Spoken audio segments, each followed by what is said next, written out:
Greetings, my fellow free motorcycle thinkers. This is L3's News Podcast. My name is Craig, transmitting from the beautiful, swampy mangroves of South Florida. And today's date is Thursday, March 1st, 2018. The third month of the year has already begun. Man, time is flying. Good grief. Is it just me? Well, I know the Earth's supposed to be slowing a millisecond less. That's why you're getting all these reports of earthquakes going around the world, even along the fault lines of the Ring of Fire.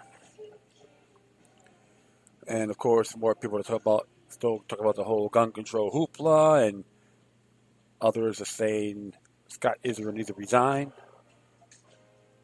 Sheriff Scott Israel, he is not my sheriff.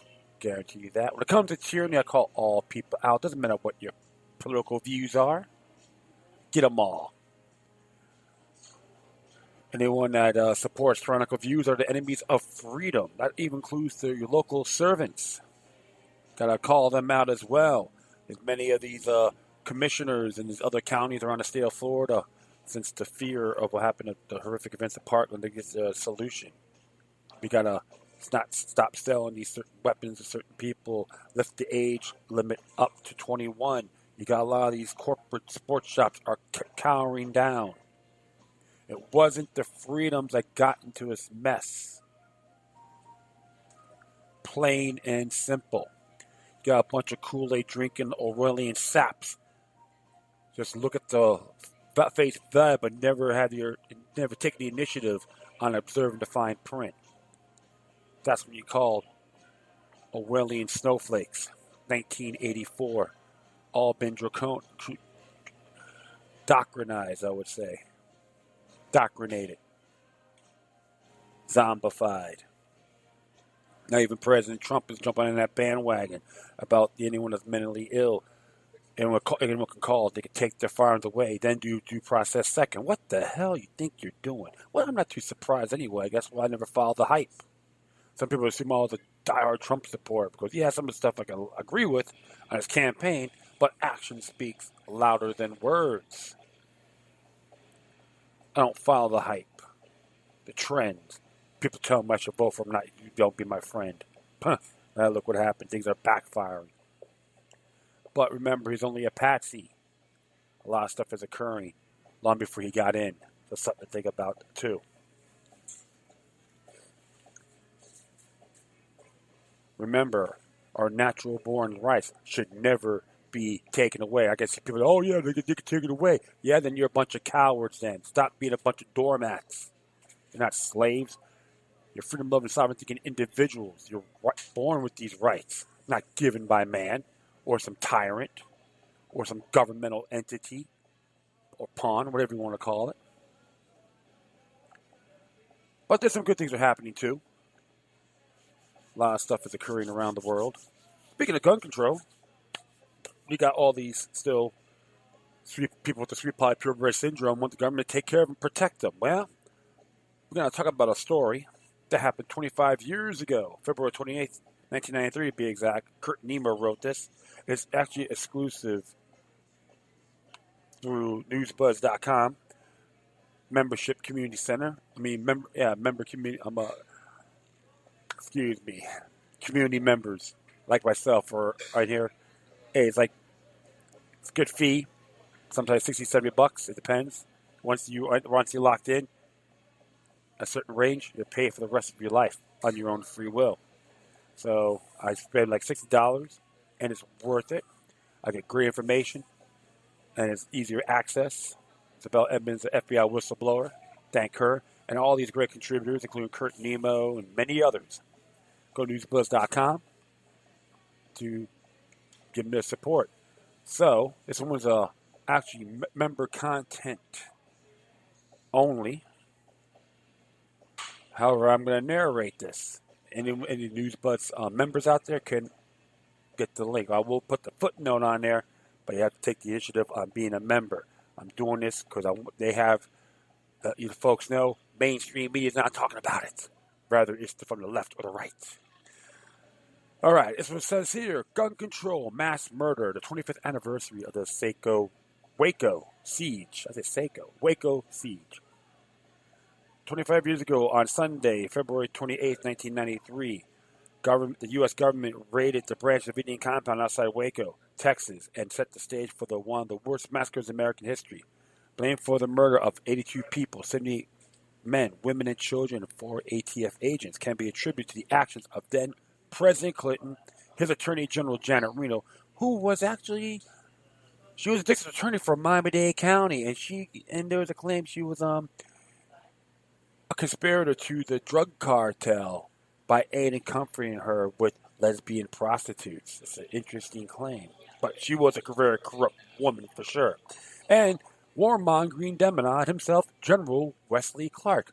You know who endorsed him as president in 2004? The one and only Michael Moore. Oh yeah. I'm just wondering if it's a mistake or mere stupidity. Hopefully it was an error. It would be better for him to say that. The corporate media placed the blame for the massacre on David Koresh, the leader of the Branch Davidian, an offshoot of the Seventh-day Adventist Church. It underplayed the role of the government, including the U.S. military. The military's involvement in the deadly assault was a direct violation of the Posse Comitatus Act that prohibits the military from participating in domestic law enforcement operations. You hear that? Federalizing, centralization. That's why you see a lot of these sheriffs are members of Homeland Security excusing that dimwit, dingbat, Gino, witch-hunting tyrant himself, Broward Sheriff Scott Israel. The massacre was orchestrated by Clinton, according to Dick Morris, Clinton's former political advisor. Let's understand what was Timothy McVeigh's motivation. Morris told Sean Hannity in 2012 he himself had said it was a reaction to the Waco takeover. Bill Clinton orchestrated that takeover.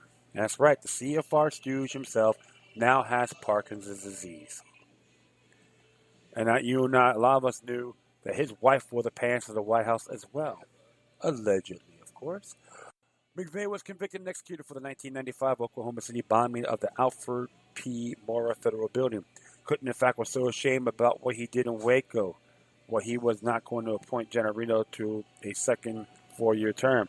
Morris added, she told him in a meeting right before the inauguration day, if you don't disappoint me, I'm going to tell the truth about Waco. And that forced Clinton's hand. It has never been said publicly before. Look at that, man. It's like the Roman Empire, right?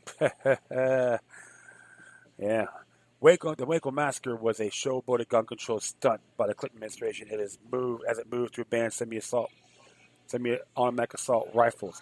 Waco was supposed to be the way for the Bureau of Alcohol, Tobacco, and Firearms, and the Clinton administration proved the need for a ban of so-called assault weapons. Texas Representative Steve Stockham told Guns and Ammo magazine in 1995. The incident in Waco had to be encouraged to happen, Stockman insisted, because Sarah Brady's Handgun Control, Inc. have failed to convince Congress to ban rifles, shotguns, and semi-automatic weapons. You see what's going on? It's been planned for a good period of time, my friends. And you folks out there believe the government's got to protect you. You're just saying, just going out there, pull down your pants. When they say bend over, you go, how far and wide, please? Hopefully all you Orwellian snowflakes and saps are listening to this. Stockman also said, had Bill Clinton really had been unhappy with the Attorney General Janet Reno ordered, he would not only have fired her, he would have Janet Reno indicted for premeditated murder. Despite setbacks suffered by the anti-Second Amendment groups, Clinton was able to deny American access to a number of semi-automatic weapons a year after the murders at Waco, when he signed the Federal Assault Weapons Ban, a.k.a. the Public Safety and Recreational Firearms Use Protection Act, as a subsection of the Violent Crime Control and Law Enforcement Act of 1994. So, he would have indicted Reno for premeditated murder. He didn't. So what does that mean? He's a conspirator to premeditated murder. Plain and simple. William Jefferson Clinton, you CFR stooge that you are. This curtailed the Second Amendment, however, had a little, if any, effect on criminal activity, as Clinton and the government claimed it would. Of course, a total wet dream. And remember, my friends, It is the Ninth Amendment as well, enumerated rights. And just let you the folks know, the right to keep and bear arms is a natural right. And all those people get offended. I remember hearing some of these straw men about crime and the second and the natural born rights. Penile microphone rhetoric, to be exact. Null and void. I'll wipe my rear end on it and give it to you for sure, back for sure. The initial raid on February 28th was based on an affidavit claiming that the Davidians had violated federal laws. In order to add urgency and immediate spin to the original charge of the federal violations, the ATF said Koresh was probably operating a methamphetamine lab. This played into the war on drugs and resulted in the participation of the DEA and Department of Defense. The claim was hyped by the result of a National Guard overflight.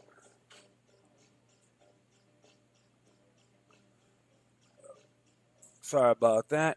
That allegedly took thermal images showing a hotspot inside the compound, possibly indicating a methamphetamine laboratory. An effort to further make Koresh as an evil criminal. The government accused him of pedophilia, taking teenage brides, and advocating polygamy. The media did his part in demonizing the branch of Davidians as a bizarre religious cult. James R. Lewis, writing his book Self-Fulfilling Prophecies, that the mass media was selectively sought out and presented information about Koresh and his community that conveniently fit the stereotype. It was not only a matter of time before law enforcement and the media had completely demonized Koresh and his followers. Anti-cult organizations provided ample fodder for the ritual and symbolic castigation of this little known religious sect. Simplistically, reducing the beliefs and the practices of the community to VPAD, inane categories of brainwashing rhetoric. After this demonization had been successfully accomplished, the entire community, men, women, children, could be co-signed to their tragic fate with a little more than a protest from the American public, a public which overwhelmingly approved of the FBI's tragic final assault on Mount Carmel. I dare call this treason, and anyone else is involved should be indicted for that charge as well. That's right. Sons of bitches and parasites that they are. The initial raid lost its element of surprise after the Waco Tribune Herald published a story titled The Sinful Messiah and exposed that mention for the plan for an ATF raid. The agency failed to get publication of the article squashed. In addition, a local news station reported inadvertently tipped off the Davidians when he asked for directions to the site from a mail carrier who was Koresh's brother-in-law. Despite this, the ATF attempted to execute its search warrant. This resulted in defense preparations by the Davidians. Approximately 80 heavily armed ATF agents were involved in the raid. It didn't go as planned. 4 ATF agents were killed along with 6 Davidians. This resulted in a 51-day standoff and intense media coverage. As Lewis notes, this biased and misleading media coverage was responsible for convincing the public that the final attack on April 19th was justified. In his harsh rebuke, Stuart A. Wright, in the review of Lewis' book, characterized the public as consisting of mostly of gullible idiots with no sense of injustice, except when it affects themselves, believing what they were told with the help of willing media, but they're ill-informed and ill-advised and violence-obsessed, and as it turned out, murderous government, a public which overwhelmingly approved a shameful instance of government-sanctioned slaughter of people who had broken no law. It is legal to protect oneself against attack, including 21 children under the age of 16. Misrepresentations and outright lies by the government and the corporate media were put out into perspective by a 1997 documentary directed by William Gazecki, Waco, The Rules of Engagement. The film was nominated for an Academy Award and Emmy Award. Most Americans, including your humble reviewer, probably let the Waco slip through the cracks in our collective consciousness. What little we knew, it came through the monetary media sound bites. Right reviewers Brian McKay. You probably can look that up online. If you do, take the initiative on watching this. It is very powerful, okay? And there's a lot of merit that the feds murdered these people, regardless if you like them or not. We'll continue on here. The documentary utilizes 911 tapes, infrared surveillance footage, televised congressional hearings, and survivor testimonies to make the case. The ATF, the FBI, and the DoD were cold-blooded murderers who clearly had the intent of killing people who stubbornly stood up to them. The FBI gassed the people who remained in the Branch Davidian compound and let them burn to death, according to a new review by Fiona Hughes. Army tanks assaulted buildings at Mark Carmel and inserted CS gas, banned in 1993 by the Chemical Weapons Convention and the Geneva Gas Protocol of 1925, despite knowing where the more than a dozen of children inside. Holes punched in the walls of the building by the tanks, inserted gas allowed wind to enter, and spread a large fire ignited by 2 U.S. pyrotechnic devices. The FBI prevented fire trucks from entering the area. The fire was explained away at the time as a tragic accident, or perhaps being set by Coast itself as part of mass suicide, a la Jonestown, McKay writes. You hear that? You hear that, right? The Nazis, FBI, Nazified FBI. Okay, how come I don't see these bobbleheads going after the FBI on us? You know why? Because they're a bunch of effing cowards. They are paid fools. The people protesting right now what happened to Parkland. The opportunists, I call them. I question these people, Emma Gonzalez and David Hogg and a few other sidekicks. It's why I get a little bit ticked off in this area, because everyone's like, oh, you know. Another example about lessons weren't learned. Study your history, folks. I will proceed here. From the massacre of 300 Lakota men, women, and children in Wounded Knee in 1890, it took the federal government 100 years to express deep regret for this massacre to the incineration of men, women, and children in Philadelphia during the MOVE standoff in 1985. Has not hesitated to slaughter American citizens in the most horrific manner. These instances and countless others unwarranted police shootings, inhuman prison conditions, capital punishment, biological warfare experiments on unwitting civilians, FBI entrapment, summary execution, assassination, and much more pale in comparison to what the government does to people in foreign nations. The U.S. killing machine has slaughtered between 20 and 30 million people, directly and indirectly, since the end of the Second World War. 10 to 15 million were killed, mostly innocent civilians, during the Korean and Vietnam War and the two Iraq Wars. See James A. Lucas, Death in Other Nations Since World War II Due to U.S. Interventions. That's right. You folks should be focused on fighting the empire, including the Trump administration. $700 billion a year defense budget. All hail to the military-industrial complex. I don't hear people talking about that. But, oh, yeah, they get offended when you got NFL players kneeling down to the national anthem. That's obscene. That's un-American. But going to other countries in the name of the United States, bombing these innocent people, supporting the empire is exceptional. You know what? Get your heads out of the clouds or out of your rear ends with all due respect. Continue on here. Like the Waco massacre, these crimes have either been covered up, spun, or outright ignored by the corporate media and thus the American people. On this, the 25th anniversary of beginning of the engineered mass murder, the corporate media is almost completely silent. Bill Clinton remains a free man despite his premeditated crime against humanity in Waco, and others in Serbia, Iraq, and Sudan. And his Attorney General, John Reno, went to her grave without answering for her role in the massacre. It remains to be seen if the American people will ever realize the truth about the government as the most prolific serial killer in the world today and continues to perpetuate its ghastly crimes without recrimination or the prospect of facing justice. The man is absolutely correct. The reason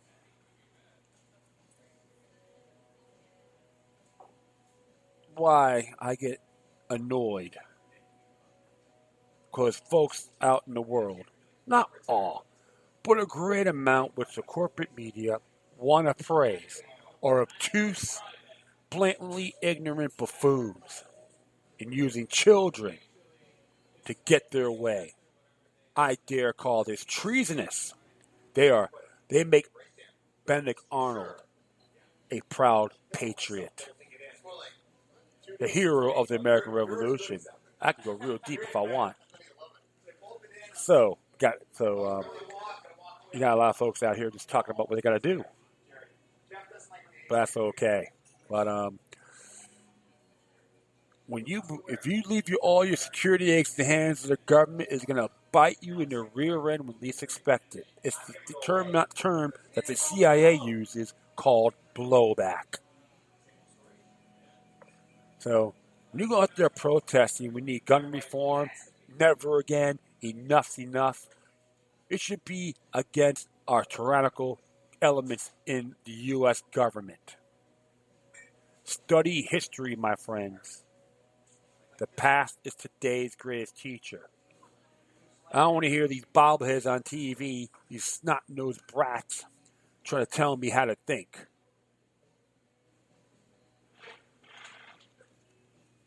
Or any chumps and chumpettes out there, bunch of wannabe nannies. They can't even tie their own shoelaces. That's what's disturbing. And this is why individuals like that witch-hunting tyrants, Broward Sheriff Scott Israel and Superintendent Robert Runcie. These individuals aren't heroic. What they're doing is imperiling your communities on your right to self-defense, right to prepare against tyranny, whether it's from foreign or domestic. They want you to trust the government. Tell them to go F themselves, as far as I'm concerned, and go back to their closets. I don't mean a sexual-oriented raid. Back in their caves. Something to really think about. And always examine the bigger picture. All right. I'll be right back, so stay tuned. All right, I am back. So, what I'm going to be doing with this, something I'm going to add here, it's about Donald Trump on truthmedia.com. The video talks about what Trump says on mentally ill gun owners. Take the guns first, go through the due process second. Well, the video on here from Fox News, but let's read the transcript. Go ahead, Mike. You spoke about it. Gun violence restraining orders, they're called. California has a version of this. I think you, in your meeting with governors earlier individually as the ground, we talk about states taking a step. The focus is to give families and give local enforcement additional tools if an individual is reported to a potential danger to themselves or others. Allow due process, the ability to go to court, obtain an order, and collect the firearms. Or Mike, take the firearms first, then go to court. This is what Donald Trump has to say, all right? That's another system. A lot of time, you go to court. It takes so long to go to court to get the due process procedures. I like taking the guns early, like the crazy man's case took place in Florida. He had had everything. To go to court has taken a long time. You can do what you're saying, take the guns first, go through due process second. Oh, yeah, so if you're innocent, the thing, secondly, is like innocent, go to prove innocent. He probably learned this probably got this advice from the IRS agent, as far as I'm concerned. Oh, the NDA. Come on, everyone stand up. I will be here. I am a real American. I'll sell my ass to the establishment. Come on. Please. So the thing is, innocent till proven guilty is out the window, right? That's what he's saying. Everyone follow the hype. He's the greatest president ever. There's one thing I tell folks. People assume that I was a Trump supporter. Never was. With all due respect, I like some of the stuff he's saying, but one thing I tell everyone, action speaks louder than words. Absolutely. And he's got to read his oath.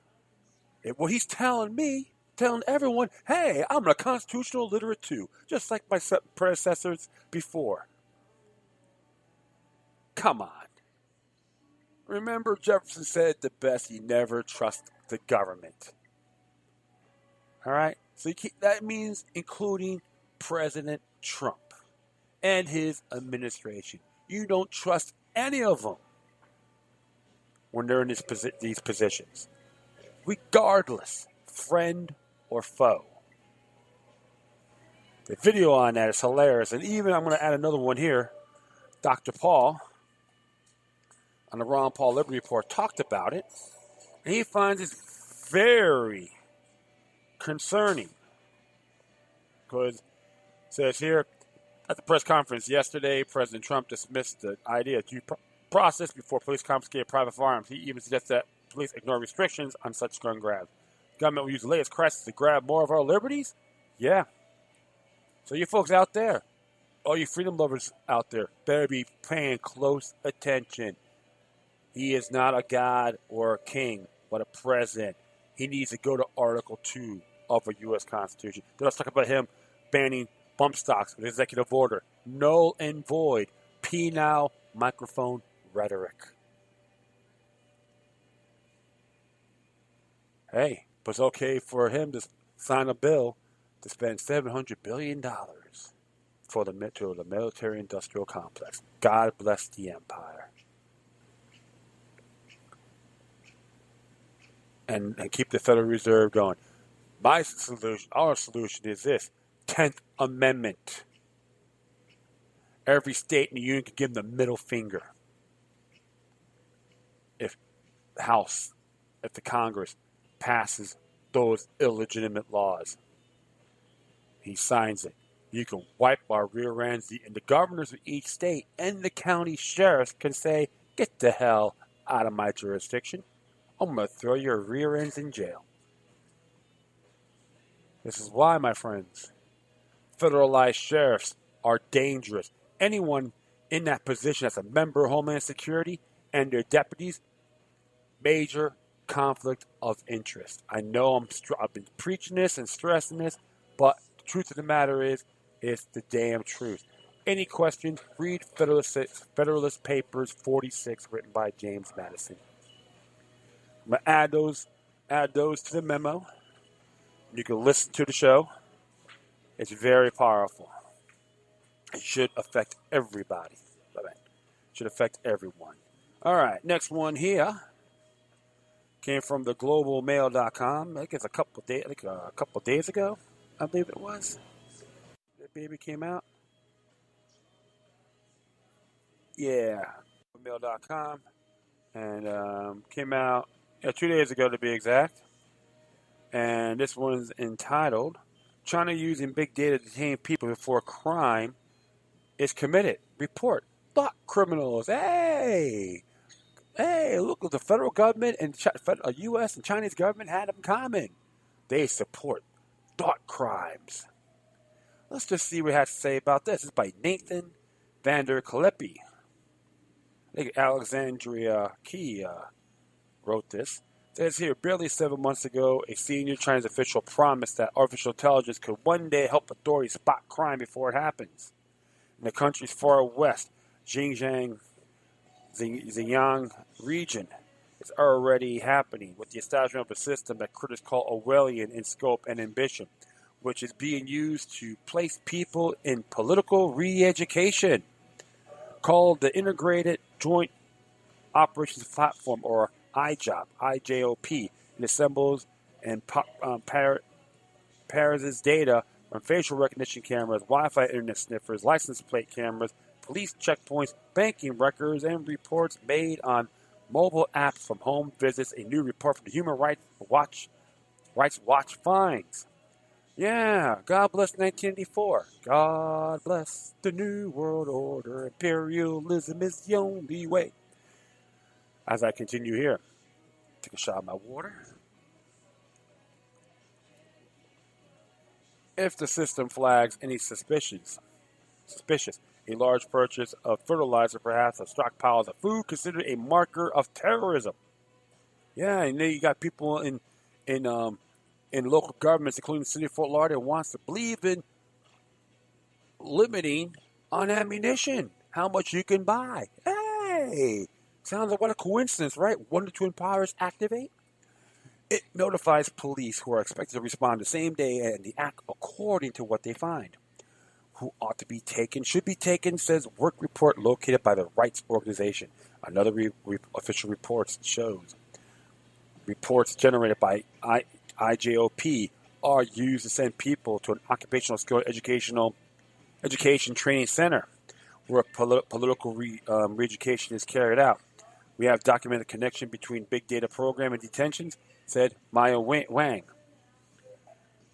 senior China researcher at Human Rights Watch. We are no longer saying that mass surveillance is deep and widely intrusive when it comes to privacy rights, of which, of course, is a big alarm. It goes further than that. People are being detained in an arbitrary manner because they are put in these political education facilities. Such re-education can involve forcibly detaining people for months at a time without charges to inculcate them in political doctrine considered acceptable by the Chinese state. Hey, sounds like the NDAA, right? And the Patriot Act. Ooh. This is being used in Xinjiang, a region whose largely Muslim Uyghur population has been accused of committing acts of terror in China and abroad. Something like that happened in Bangladesh, if I'm correct, right? The Uyghurs have fought in Afghanistan and Syria, and China has launched a series of strike-hard campaigns in response. The widespread use of political re-education is the least attempt to root out China calls extremism. Critics call it racially motivated campaign directed at Uyghurs who were being forced to pledge fealty to the Chinese state. Studies measuring Chinese and participate in cultural customs of the major Han Chinese population. Big data policing often exacerbates some of the biases, Ms. Wang said. Chinese police theorists have identified specific extremist behaviors, which include if you store a large amount of food in your home, if your child suddenly quits school, and so on.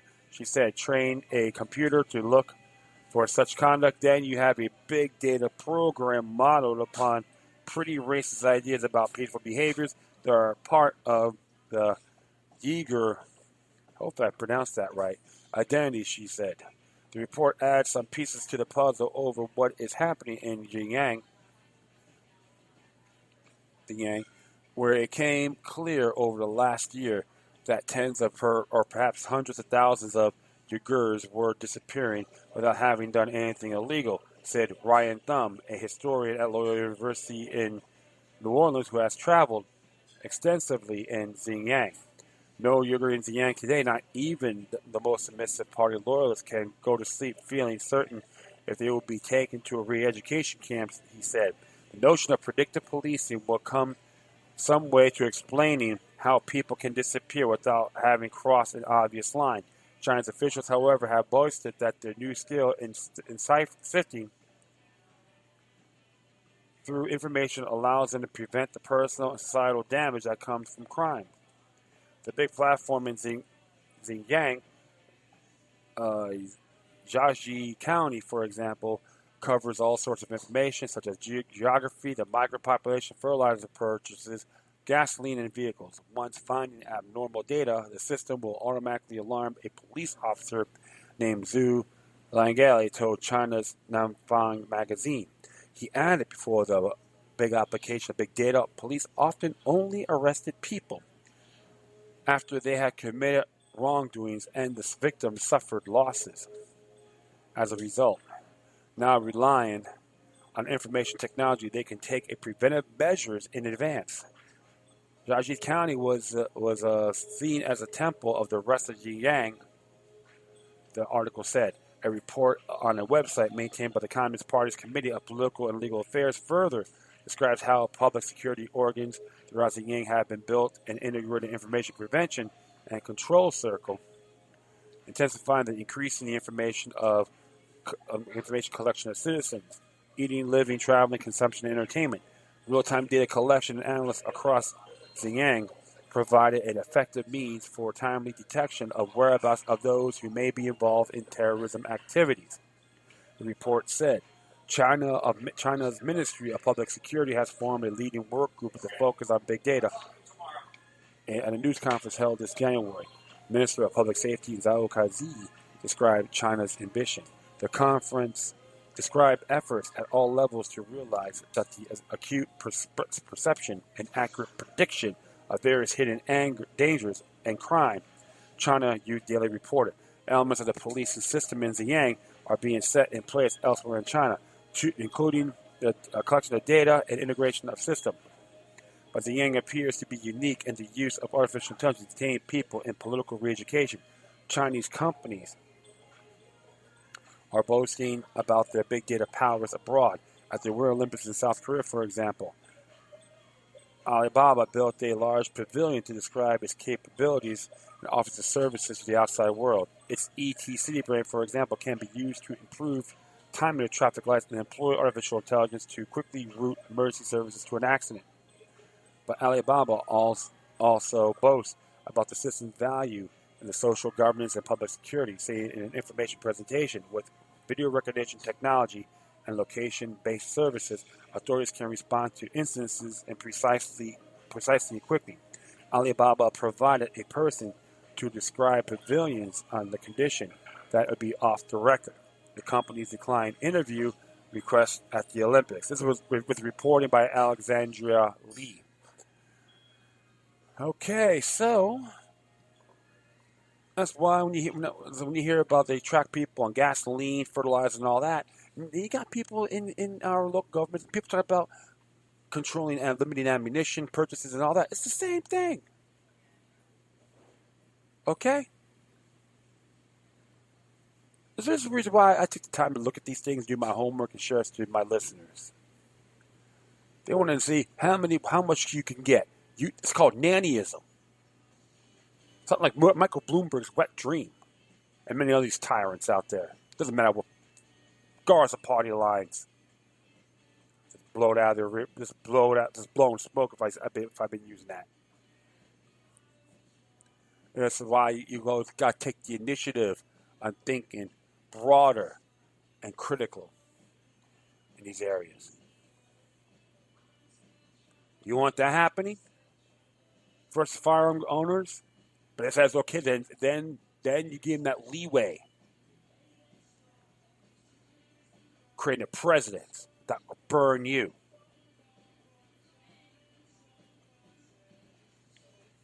That's one thing you have to think about. One to know on. All right. Finally, got one more here, and it came from CommonDreams.com. Bernie Sanders, Lee and Murphy introduced war power resolutions to end unauthorized U.S. military involvement in Yemen. It came out yesterday. Senator Bernie Sanders, Mike Lee from Vermont, Mike Lee, Republican from Utah, and Chris Murphy, Democrat from Connecticut, introduced Wednesday by a bipartisan joint resolution to remove U.S. armed forces from hostilities between the U.S.-led coalition and the Houthis in Yemen pursuant to the War Powers Resolution. A bill will force for the first ever vote in the Senate to withdraw U.S. armed forces from an authorized war. As a result, the Saudi-led war, a child under the age of 5 in Yemen dies of preventable causes every 10 minutes. More than 10,000 civilians have died, and more than 40,000 have been wounded in this war. 15 million people can't access clean water and sanitation. An estimated 17 million people, 60% of the total population, do not have a reliable access to food and are at risk of starvation. In 2015, the Obama administration, without consulting Congress, quickly deployed U.S. military forces to provide logistical intelligence support to the Saudi coalition. Yeah, so if we go out and talk about lifting the Cuban embargo, they all just wig out, okay? Like guys like Lamboy Rubio, these other pathetic people from the Batista's family. However, if the Saudis, oh yeah, they're great guys, they're real allies to the United States. Pure hypocrisy to the core when it comes to human rights violations. We can't do it with Cuba, but we can do it with the Saudis. Exceptional, right? Please. U.S. military support for this intervention continues to this day. U.S. forces are coordinating refueling and providing targeting guidance and intelligence to the Saudi-led coalition, as confirmed recently by the Secretary of Defense, Jim Mattis. Article 1, Section 8 of the Constitution states that Congress shall have the power to declare war. However, the U.S. participation in Saudi and Emirates hostilities against Yemen's houses has never been explicitly authorized by Congress as required by law. And here's the thing about it. The United States, since it became a constitutional republic, constitutionally declared war 5 times. War of 1812, the war against Mexico, Spanish-American War, which is on 1898, Mexican-American War is 1845, all right? World War I, 1917, and World War II, 1941, December to be exact, 5 times. The rest of them are illegal, including, I don't call it the Civil War, but it's the war against the Confederate States of America. That was an illegal war, and people worry about Confederate statues, and they have Abraham Lincoln at the Lincoln Memorial. Spare me. Bunch of hypocrites. Bunch of hypocrites. And blatantly ignorant individuals out there. I hear too much people defend him on it. No. But one thing I will agree with Lincoln. He did try for the fiat money. And of course, he tried to get a loan from the private banks, the U.S. banks. And they tried to give him a loan. 35% interest. He fell off his chair, and the Secretary of Treasury goes, hey, we can regulate money through Congress. That's where you use greenbacks, interest-free money. So there, in my view, that's one of the reasons why he got taken out. But I will continue on here. Under the U.S. War Powers Resolution 1973, the assignment of a member of the United States Armed Forces to command, coordinate, participate in a movement, or accompany another country's military during a war constitutes the introduction of U.S. armed forces into a conflict. This definition indisputably applies to U.S. military activities in Yemen in support of Saudi-led coalition. In November, the U.S. House of Representatives passed a vote 366-30. A resolution of Congress has not enacted specific legislation authorizing the use of military force against parties participating in the Yemeni civil war that are not otherwise subject to the U.S. 2001 authorization use of military force or the 2003 AUMF in Iraq. The Sanders-Lee-Murphy joint resolution is guaranteed a vote in the Senate in accordance with the procedures outlined in the International Security and Arms Export Control Act of 1976. It will be referred to the Foreign Relations Committee, and it has been reported within 10 calendar days. It is subject to a motion to discharge if reported or discharged from committee. Motion proceeded to the measure is privileged. Joint resolution is debatable for 10 hours on the Senate floor. We believe that, as Congress has not declared war and authorized the military in this conflict, the United States' involvement in Yemen is unconstitutional and authorized. The U.S. military and U.S. military support of Saudi coalition must end, Sanders said. That is why today we are introducing a joint resolution to pursue the 1973 Powers Resolution, calling the end of the war to support for the Saudis. War in Yemen. We should scrap that anything that's called war powers resolution for the president. Scrap it. It's null and void. With this resolution, Congress can reassert power over foreign policy decision-making, Lee said. It can authorize or decline to authorize military engagement is defined U.S. national interest.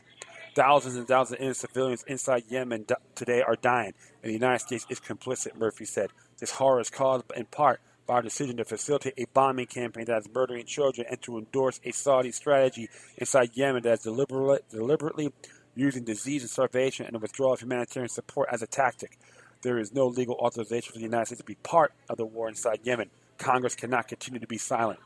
A similar resolution introduced by Representative Barack Obama, a Democrat in California, and Mark Pocan, Democrat from Wisconsin, Thomas Massie, Republican from Kentucky, Walter Jones, Republican from North Carolina, has 50 co-sponsors in the House. And there's a you can view the resolution, you can view fact sheets, and I will say this. I am supporting this resolution. I am backing this up 100%. And there's links on here you can read for yourselves. This war is involving in Yemen is totally unconstitutional. We need to all bring our troops home, including the war in Afghanistan. Don't be surprised. I do make fun of and be critical to Bernie Sanders in a lot of areas. However, when it comes to anti-war, he is spot on that, and I will back him on that 100%. Doesn't mean I'm going to be his buddy, but I'll give him that respect and support for this cause. Doesn't matter what our differences we have. When it comes to common interests, we need to toss that to the side and stand together on this. And it does work. Solidarity does work, regardless of your political views. I have people out there who have socialist views. I share this with them, and they gave me the thumbs up. You know, I'm a liberty-minded guy myself, but it's mutual respect, common interest. I'm expecting to disagree with them too, which is fine, but we have an armed discussion. We learn to think. That's why I do a show like this, to get people thinking, educating ourselves. That's what I'm relying on bobbleheads. It blows my mind when some people think it's okay we're attacking Yemen with houses and all that, and supporting the Saudis. I'm like, that's total blasphemy. Stop being an empire. The hell what's going on. Let's take care of these people.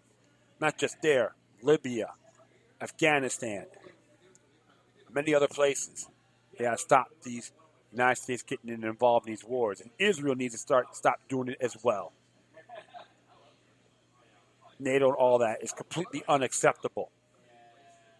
If these people don't support this, I want their asses on the front line. Let's see how these pretty boys in Washington are.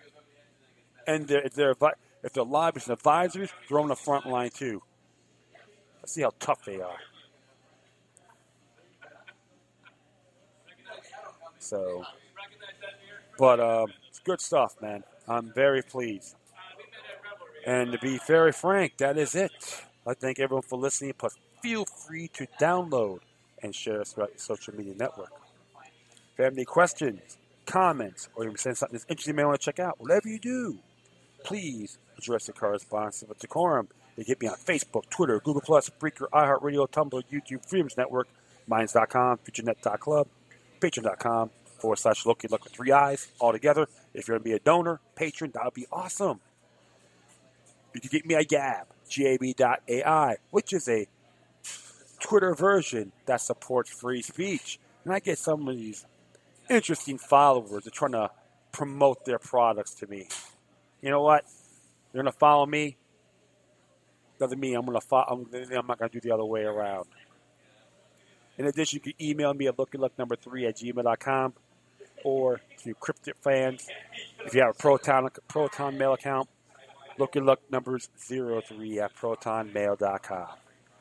All right, my friends. Once again, thank you for your time. Plus, always remember that the maniac resistance is healthy for the soul and can liberate humanity. Until next time, take care of yourselves. Keep on spreading the love, and may your guardian spirits be with you.